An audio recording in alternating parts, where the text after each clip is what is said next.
Naibu Mkurugenzi wa Elimu eneo bunge la Transmara Mashariki, Walter Wanjala, ametoa onyo kwa wasimamizi wa mitihani ya kitaifa ya KCSE katika shule kadhaa zilizoko eneo hilo kutojihusisha na visa vya udanganyifu, akionya kuwa atakayepatikana atachukuliwa hatua kali za kisheria kwa mujibu wa sheria za mitihani ya kitaifa.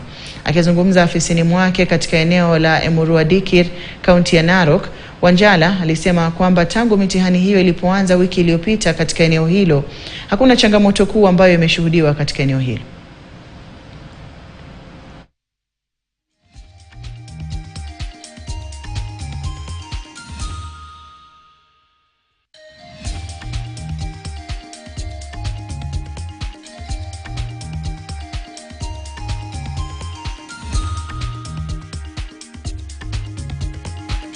To sound a warning to our schools that as a sub-county, we are not going to tolerate any form of cheating in our exams.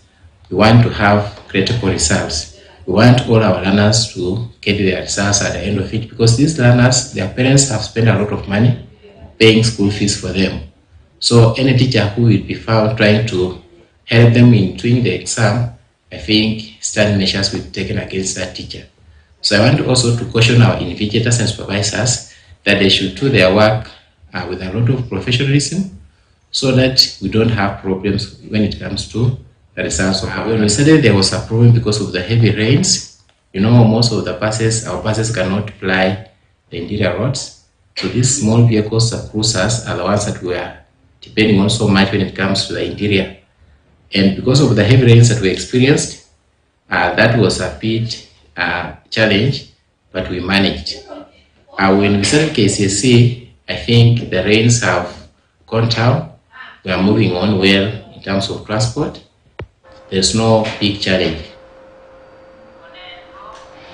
Wakazi wa eneo la